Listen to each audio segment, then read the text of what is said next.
Incentives ఎంత central government పెట్టిన development స్కీమ్స్లో ఆగండి మేడం, సెంట్రల్ గవర్నమెంట్ స్కీమ్ పెట్టిన వాటిలో ఇప్పటి వరకు ఇచ్చినటువంటి ఇన్సెంటివ్స్లో ఎవరికి ఎంత భాగం పోయింది?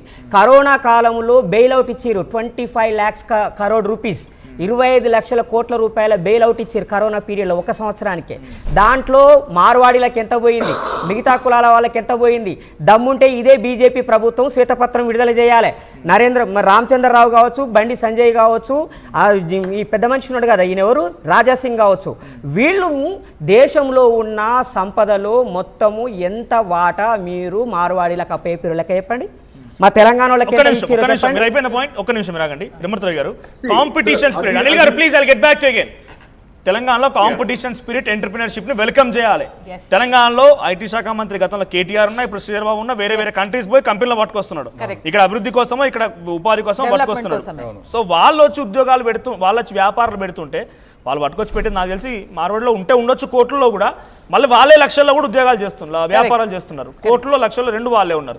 అది తెలంగాణకు ఏ రకంగా చెడు జరుగుతుంది అంటే ఈ కుల వృత్తులను ఎంకరేజ్ చేయడం లేదు, మన వాళ్ళ కాంపిటీషన్ ఇవ్వడం లేదనే ఉద్యమమైనా లేదు కాదనుకుంటే ఇక్కడ కొనుగోలు చేసే తెలంగాణే కదా. ఇక్కడ తెలంగాణ ప్రజలు కొనుగోలు చేయకపోతే వీళ్ళ వ్యాపారం ఎక్కడిది? మీరేం చెప్తారు? అంటే మేము ఖచ్చితంగా రానున్న రోజులలో మీకు హక్కు లేదు, మీరు కొనుగోలు చేయవద్దని చెప్పడానికి మీరెవరు? చెప్పడానికి మాకు హక్కు ఉన్నది. మా ప్రజలని చైతన్యం చేసి వాళ్ళ దగ్గర కొనొద్దని చెప్తాం మేము. ఎందుకంటే వాళ్ళు నాణ్యత లేని వస్తువులు కదా అమ్మేది, వాళ్ళు నాణ్యత లేని వస్తువులు కదా వాళ్ళు అమ్మేది, 2 నెంబర్ దందా కదా చేసేది. ప్రజలకు చెప్తున్నాము, యాజ్ వెల్ యాజ్ వాళ్ళైతే ఎవరైతే ఉన్నారో వాళ్ళ మీద కంప్లైంట్ కూడా చేస్తాం మేము. ఇప్పుడు కంప్లైంట్ అయినా ఇప్పటికేం కాలేదు, ఇప్పుడే కదా సమస్య. ఇప్పుడు ఎట్లా వస్తుంది? ఇవాళ నుంచి రావద్దని ఏమున్నా చెప్పండి దానికి రూలు.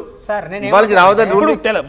నుంచి ఇక్కడే ఉంటున్నారు, ఇప్పుడే అవేర్ అయినా అనుకోరాదు, ఎప్పటి నుంచో ఉంటారు. మళ్ళీ చెప్పిండు కదా పాత వాళ్ళతో మాకు సంబంధం లేదు, కొత్తలతోనే ప్రాబ్లం అని. కొత్తలు అంటే 10-20 ఏళ్ల క్రితం వచ్చిన వాళ్ళు. రావద్దని ఏం లేదు, మంచిగా చేయమంటున్నాం మేము. మంచిగా అంటే జిఎస్టీ కట్టాలి, రసీదు ఇవ్వాలి, నకిలీ చేయొద్దు, డూప్లికేట్ ఎవరు చూడాలి? జిఎస్టీకి అనుబంధమైనటువంటి నెంబర్ వేయడండి, వాళ్ళకి అసలు డిజిటల్ మనీని ఎంకరేజ్ చేయరు, వాళ్ళు మొత్తం మనీ తీసుకుంటారు. లేదు, నువ్వు ఓల్డ్ సిటీకి పో, డిజిటలైజేషన్ ఉంటుంది, వాళ్ళకి డైరెక్ట్ డబ్బులు ఇవ్వాలి. ఒకవేళ ఎవరైనా తెలియక డబ్బులు లేకపోతే వీళ్ళు కట్టాల్సిన జిఎస్టీ కూడా వీడే కట్టాలి, కన్జ్యూమరే కట్టాలి. లేకపోతే వాళ్ళ పర్సనల్ అకౌంట్ నెంబర్ ఇచ్చి డబ్బులు కొట్టించుకుంటారు అందులో తప్ప జిఎస్టీకి అనుసంధానమైన అకౌంట్ నెంబర్ వాళ్ళు. దుర్మార్గాన్ని బట్టబయలు చేయాల్సింది మా బాధ్యత గల పౌరుడిగా మేము కూడా చెప్తాం గవర్నమెంట్ కి. ఇన్ని రోజులు ఎందుకు చేయాలి, ఇప్పుడు ఎందుకు వచ్చింది? అరే ఇప్పుడు ఇన్ని రోజులు చేయాలి, ఇప్పుడే చెప్తాం, తప్పేముంది? ప్రభుత్వాలు చేయాలి కదా, జిఎస్టీ అధికారులు చేయాలి, ఐటీ ఎంప్లాయీస్ చేయాలి, ఐటీ అధికారులు అందరూ చేయాలి కదా. అందరినీ బురిడి కొట్టిస్తారండి వాళ్ళు.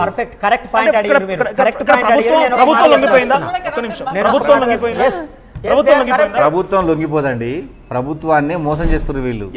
ప్రభుత్వంకు జిఎస్టీ కట్టకుండా వీళ్ళు సొంత ఆదాయాన్ని పెంచుకుంటారు. వాళ్ళ వల్ల మాకు వచ్చిన గవర్నమెంట్కి పోయిన జిఎస్టీ లేదు, రాష్ట్ర జీడీపీ పెరిగేది కూడా ఏం లేదు, అంతా అబద్ధపు మాటలు. వాళ్ళు వ్యక్తిగతం 42% వాటా వాళ్ళు ఎట్లయితుంది? సోషల్ రెస్పాన్సిబిలిటీ లేదు, వాళ్ళు జిఎస్టీ కూడా కట్టారు సార్. 42% ఇండియాది కదా, మేము అడిగేది తెలంగాణ కదా, ఇక్కడ ప్రాంతంలో అడిగారు. ఒకసారి సంపత్ గారు ఉన్నారు, ఒకసారి మాట్లాడదాం. శ్రీనివాస్ గారు, సంపత్ గారు, సో ఎక్స్‌ప్లాయిటేషన్ అవుతుంది, జీరో దందా, ట్యాక్సులు కట్టరు, జిఎస్టీ ఎగ్గొడతారు, డిజిటలైజేషన్ ఉండదు, రకరకాల ఆరోపణలు ఉన్నాయి, ఏం చెప్తారు మీరు? సార్ వాస్తవాలు కదా సార్ అవన్నీ. ఇప్పుడు మీరు నిన్నటి నుంచి ఇప్పటి వరకు గోకుల్ చాట్ విషయం తీసుకున్నారు. గోకుల్ చాట్ అనేది ఒక సెంటర్ ఆఫ్ ద సిటీలో ఉంటది. దాదాపు వాళ్ళు నాకు తెలిసి ఒక 50 సంవత్సరాల నుంచి బిజినెస్ చేస్తున్నారు అక్కడ. మధ్యలో వాళ్ళకి ఇబ్బంది అయినప్పుడు కూడా మన తెలంగాణ గవర్నమెంటే సపోర్ట్ చేసింది వాళ్ళకి. ఏ రోజు కూడా వాళ్ళు అక్కడ చిన్న ఫ్రూట్స్ అమ్ముకుంటే వాళ్ళు కూడా అదే లైన్ లా రోడ్ పైన ఫ్రూట్స్ అమ్ముకుంటారు, వాళ్ళ దగ్గర QR స్కానర్ ఉంటది. వాళ్ళ షాప్ ముందే బండ్లు ఉంటాయి, వాళ్ళ QR స్కానర్ ఉంటుంది, వీళ్ళ దగ్గర మాత్రం ఉండదు. అక్కడక్కడ చిన్న మన స్టూడెంట్స్ వాళ్ళు వీళ్ళు తిరుగుతుంటారు, వాళ్ళు క్యాష్ ఎక్కడ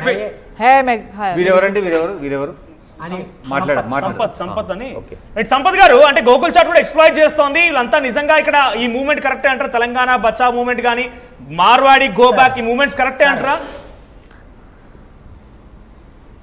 సార్ మార్వాడీలని 100% మేము రెస్పెక్ట్ చేస్తాం సార్. నా స్ట్రేట్ ఫార్వర్డ్ క్వశ్చన్ సార్ ఒకటి, ఇప్పుడు వేరే రాష్ట్రాలకు పోయి మన తెలంగాణ వాళ్ళు అక్కడ వ్యాపారం చేయగలుగుతారా? చేయలేరు. ఎందుకు చేయలేరు? ఇప్పుడు గుజరాత్ విషయాన్ని రానియరండి మీకు, రానియరు. ఆ గుజరాత్ లో మన తెలంగాణలో వెళ్ళి ఇప్పుడు GMR ఉంది, గుజరాత్ లో GVK రాజస్థాన్ ఉంది, లో MEL ఉంది, అది ఎవరు చేస్తుంది? పెద్ద కంపెనీల GMR చిన్నోళ్ళ గురించి కాదు, మాట్లాడండి. కాదు వాళ్ళు కూడా చేస్తున్నారు కదా, తెలంగాణ వాళ్ళే కదా. కంటిన్యూ. జిఎంఆర్ చేసేది కాంట్రాక్ట్ అండి, వ్యాపారం కాదు. మనం మాట్లాడేది ఇక్కడ కిరాణా కొట్టులు అండ్ ఇట్లాంటి చాట్ బండార్లు వాటి గురించి మాట్లాడుతున్నాం మేడం. అట్లా అంటే మన తెలంగాణలో దేశవ్యాప్తంగా వ్యాపారాలు చేస్తున్నారు. నేను చెప్పేది ఏంటంటే మన తెలంగాణలో వెళ్ళి చిన్న వ్యాపారులు గుజరాత్ లో గానీ యూపీలో గానీ వ్యాపారం చేయగలుగుతారా? ఎన్నో యూనియన్లు ఉన్నాయి, మనం వ్యాపారం చేయలేరు. అడ్డుకున్నారు ఎప్పుడైనా ఇక్కడ అడ్డుకున్న సందర్భాలు ఉన్నాయా? ఎవరు కూడా మన తెలంగాణలో ఎంతమంది వ్యాపారం చేస్తున్నారో ఈ టేబుల్ ఉన్న వాళ్ళు చెప్పండి సార్. ఎవరు అక్కడ వ్యాపారాలు చేయలేరు. వాళ్ళకో యూనియన్ ఉంటది, వాళ్ళకో రేట్లు ఉంటాయి. మనోడు ఇప్పుడు 300 రూపాయలకు అమ్ముతుంటే మన తెలంగాణ 250 రూపాయలకు వ్యాపారం చేస్తే చేయనిస్తాడా? వాడు ఒక్క రోజు కూడా సస్టైన్ కాలేడు అక్కడ. మనం ఇంత సస్టైన్ చేస్తాం. మన చాలా లాయల్ స్టేట్ సార్ తెలంగాణ అనేది. అందరినీ ఆహ్వానిస్తాం, మనం అన్ని స్టేట్స్ వాళ్ళని ఆహ్వానిస్తాం. ఇక్కడ ఏంటంటే మన తెలంగాణ స్టేట్ వాళ్ళని హుందాగా చూసుకొని హుందాగా రెస్పెక్ట్ ఇచ్చి వ్యాపారం చేసుకోవాలి. కానీ ఇట్లా ఇవన్నీ రెచ్చగొట్టదు సార్, ఇది చాలా తప్పు. ఎందుకంటే తెలంగాణలో ఉండి తెలంగాణలో మాకు ఎంత పెయిన్ ఉంటుంది సార్. ఇప్పుడు చిన్న ఉద్యోగాలు, నేను ఒక వ్యక్తి అంటాడు ఏంది తాగుపోతులు అని చెప్పి అంటాడు. తాగుపోతులు ఎట్లయితారు సార్? నాకు అర్థం కాదు. మేము ఎట్లా పెట్టుకుంటాం, వాళ్ళని ఎట్లా వేయాలంటారు? ఒకసారి పెట్టుకొని చూడాలి కదా. కాదు ఇండియన్ సిటిజనే లేదని చెప్పారు. అనిల్ గారు సంపత్ గారు మాట్లాడిన మాటలు మీకు కన్వే అయినాయి అనుకుంటున్నాను నేను. సో రాజస్థాన్ నుంచి, గుజరాత్ నుంచి, ఉత్తరప్రదేశ్ నుంచి, వివిధ రాష్ట్రాల నుంచి వచ్చి ఇక్కడ స్థిరపడ్డ వాళ్ళు ఉన్నారు. ఇక్కడ నుంచి ఎవరైనా వెళ్ళి అక్కడ వ్యాపారాలు చేసిన వారు ఉన్నారా? అవకాశం కల్పిస్తారా? అక్కడ చేస్తున్నారు, ఖచ్చితంగా కల్పిస్తారు. ఎందుకు ద హోల్ థింగ్ ఏంటంటే ఇది భావ దారిద్ర్యం లేకపోతే పర్స్పెక్టివ్ అంటారు. మనము లోకల్ గానే ఆలోచిస్తా గ్లోబల్ మార్కెట్స్ అర్థం చేసుకోకుండా New York city please don't extend అని ఏమంటున్నా అంటే ఇంకా ఎక్స్టెండ్ చేయకుండా let's go out of India. Point answer. Let's go out of India. Let's go out of India. నేను మాట్లాడుతున్నానంటే ఇండియాకి ఉన్న కాన్స్టిట్యూషన్ యుఎస్ కున్న కాన్స్టిట్యూషన్ చాలా స్ట్రాంగ్ కాన్స్టిట్యూషన్స్ ఉన్నాయి. Both of them support diversity and unity. And US వచ్చేసి 6th place లో is of doing business లో. India 60+ స్థానంలో ఉంది. అది మోడీ వచ్చిన తర్వాత 140 నుండి ఇప్పుడు 60th ప్లేస్ లోకి వచ్చింది. సో మనకి ఫైనాన్షియల్ ప్రాబ్లమ్స్ ఉన్నాయి, ఎకనామిక్ ప్రాబ్లమ్స్ ఉన్నాయి. సో సమాజాన్ని వెనక్కి తీసుకెళ్లేటువంటి పరిస్థితులు, ఇక్కడ వాళ్ళు అక్కడికి వెళ్ళిపోండి అనేది కాకుండా అందరికీ రెడ్ కార్పెట్ వేసి పిలవగలిగే దమ్ము మన నాయకులకు ఉండాలా, మన ప్రజా నాయకులు కూడా ఉండాలి. అనిల్ గారు ఇక్కడ రెడ్ కార్పెట్ వేయకుండా ఎవరు అడ్డుకోవడం లేదు, ప్రభుత్వాలు అయితే అడ్డుకోవడం లేదు. బట్ ఇండివిజువల్ గా పర్సన్స్ నుంచి ఒక మూమెంట్ ఏంటంటే రెడ్ కార్పెట్ వేసి పిలిచినందుకు మొత్తం అంతా మాదే అంటున్నారని చెప్పి వాళ్ళు అంటున్నారు. అక్కడ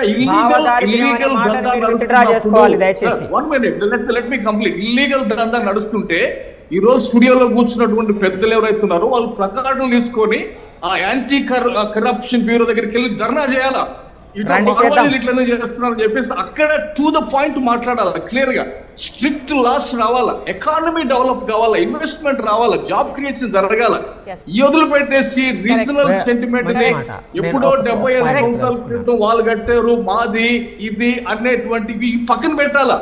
అందరినీ ఆహ్వానించి క్యాపిటల్ ఇండియాలోకి వచ్చినట్టుగా మన రాష్ట్రానికి వచ్చేట్టు చేసుకొని మన రాష్ట్ర ఇమేజ్ డ్యామేజ్ కాకుండా చేసుకోవాలి. ఇప్పుడు కేటీఆర్ గారు, కేసీఆర్ గారు, రేవంత్ రెడ్డి గారు కానీ they are fighting to see state develop అవుతుందంటే వీళ్ళు నేషనల్ న్యూస్ స్టేట్ ఎప్పుడు డెవలప్, ఒక నిమిషం, టు మై నాలెడ్జ్ స్టేట్ ఎప్పుడు డెవలప్ అవుతుందంటే బిల్డింగ్లు కట్టినంత మాత్రాన, ఫ్లైఓవర్లు కట్టినంత మాత్రాన ఇన్వెస్ట్మెంట్ వస్తారు. ఇన్వెస్ట్మెంట్ ఎవరికి? ఇన్వెస్ట్మెంట్ ఇక్కడి వాళ్ళకి లాభం జరిగినప్పుడు ఆ ఇన్వెస్ట్మెంట్ వల్ల, ఒక నిమిషం, ఆ ఇన్వెస్ట్మెంట్ వల్ల తెలంగాణ పబ్లిక్ కి, తెలంగాణ ఎంప్లాయీస్ కి, తెలంగాణ కార్మికులకి, కర్షకులకి లాభం జరిగితే స్టేట్ డెవలప్ అవుతుంది. ఇక్కడ బిల్డింగ్లు కట్టినంత మాత్రం స్టేట్ డెవలప్ అవుతుందంటే ఎట్లా నాకు అర్థం కాదు.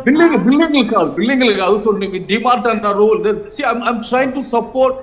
I am for Telangana. I am against anti illegal activities, black market. ఇవి ఎక్స్పోజ్ చేయండి, ఖచ్చితంగా ఎక్స్పోజ్ చేయాలి. తెలంగాణ అభివృద్ధిలో తీసుకురావాలి. అంతే కానీ అసలు వెళ్ళిపోవాలి, ఒక జాతి మొత్తం ఇక్కడ ఉండొద్దు, దుకాణాలు బంద్ సో చేయాలి.